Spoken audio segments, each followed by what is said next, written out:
यह कहानी है एक ऐसे शहर की जहां सच बोलना सबसे बड़ा जुर्म माना जाता है, जहां हर चेहरे के पीछे छुपा होता है झूठ का पर्दा। उस शहर का नाम है सूरजपुर। सूरजपुर में कई बस्तियां थीं, लेकिन सबसे ज्यादा चर्चित थी एक बस्ती जिसे लोग डर के मारे झूठपुरा कहते थे। इस बस्ती की खासियत यह थी कि यहाँ झूठ बोलना फन था और सच बोलना सबसे बड़ा पाप। इसी बस्ती के किनारे पर रहता था एक नौजवान फराज। फराज का दिल बड़ा और नेक था। वह सच्चा, ईमानदार और मेहनती था। उसके साथ उसका सबसे भरोसेमंद साथी था उसका घोड़ा शेरू। फराज जंगल से लकड़ी काटकर शहर आता और अपनी मेहनत की कमाई से अपने और शेरू का भरण पोषण करता। फराज का जीवन बहुत सादा था, लेकिन उसकी आंखों में उम्मीद की चमक थी। उसे पता था कि सच की ताकत किसी झूठ से कम नहीं। एक दिन जब वह वापस जंगल से लौट रहा था, तभी शेरू अचानक बीमार पड़ गया। फराज ने सोचा, अगर शेरू ठीक नहीं होगा तो मैं अकेला हो जाऊंगा। वह मजबूरन झूठपुरा में रुक गया, लेकिन यहां पहुंचते ही उसने महसूस किया कि यह जगह सच से कितनी दूर है। लोग यहां झूठ बोलते, धोखा देते, पर सबके चेहरे पर एक नकाब था, झूठ का नकाब। फराज ने देखा कि बच्चे भी खेल में झूठ बोलने में माहिर थे।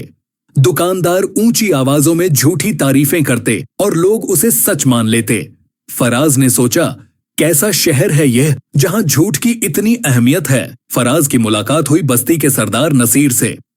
नसीर था एक ऐसा शख्स जिसकी लंबी दाढ़ी और महंगे कपड़े उसे ताकतवर दिखाते थे, पर उसकी आंखों में छलकता था भय और झूठ।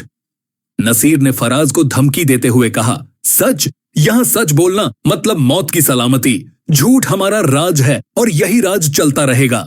फराज ने हिम्मत दिखाते हुए कहा, मैं सच बोलने से डरता नहीं, मैं इस झूठ की दीवार को तोड़ना चाहता हूं। नसीर ने ठहाका लगाया, तुम एक अकेले लड़के से क्या उम्मीद रखते हो? लेकिन फराज ने हार नहीं मानी।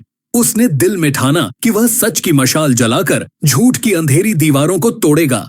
इसी बीच उसकी मुलाकात मीरा से हुई। मीरा एक महिला थी जिसके आंसुओं की कहानी में दर्द और उम्मीद दोनों छिपे थे। उसकी प्यारी बेटी रिया कुछ दिन पहले अचानक से गायब हो गई थी। मीरा ने फराज से कहा, मेरी बेटी कहाँ है? हर कोई कुछ न कुछ कहता है, पर सच कोई नहीं बताता।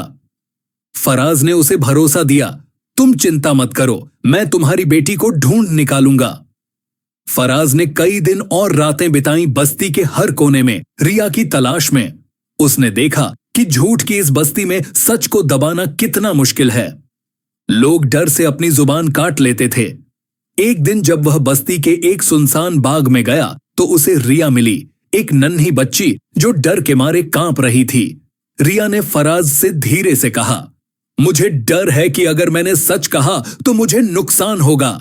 फराज ने उसे सहारा दिया, डर मत बच्ची, मैं तुम्हें सुरक्षित घर ले जाऊंगा, सच की जीत होगी। फराज ने रिया को वापस बस्ती में लाया, लेकिन लोगों ने उसकी बात पर विश्वास नहीं किया। लोग कहते, फराज भी झूठ बोलता है, वही बच्ची उसके साथ गई थी। नसीर ने मुंह बनाते हुए कहा, देखो, अब यह भी हमारा हिस्सा बन गया, झूठी चालों में फंसा है। फराज के दिल में गुस्सा तो था, लेकिन उसने सब्र किया और फिर से सच की राह पर चल पड़ा। उस रात जब सब सो रहे थे, एक बुजुर्ग बूढ़ा शख्स आया। उसका चेहरा नूरानी था और उसकी आवाज में सुकून। उसने फराज से कहा, धैर्य रखो, तुम्हारी दुआ कबूल हो रही है, असली लड़ाई अभी शुरू हुई है। फराज ने विनम्रता से कहा, मैं तैयार हूं, चाहे जो भी हो जाए। फराज ने अगली सुबह मस्जिद के बाहर एक तख्ती लगाई जिस पर लिखा था, सच बोलो, सच से दिल साफ होता है। पहले दिन केवल 3 बच्चे आए, दूसरे दिन 5, फिर 10। धीरे धीरे सच की ज्योति फैलने लगी। बच्चों के दिलों में एक नई उम्मीद जगी। लेकिन नसीर ने इसे बर्दाश्त नहीं किया। उसने अपने गुंडों को फराज को डराने धमकाने का आदेश दिया। लेकिन फराज अब अकेला नहीं था, सच के साथ उसके साथी थे, वो लोग जो झूठ की बंदिशों से आजाद होना चाहते थे। फराज ने बच्चों को कुरान की आयतें सुनाई, पैगंबर साहब की बातें बताईं और कहा कि सच्चाई में बड़ी ताकत है। धीरे धीरे झूठ की बस्ती में बदलाव आने लगा।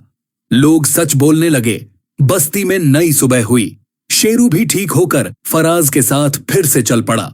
फराज ने सबको सिखाया, सच से बड़ा कोई हथियार नहीं झूठ चाहे जितना भी बड़ा हो, सच उसे हमेशा हराता है।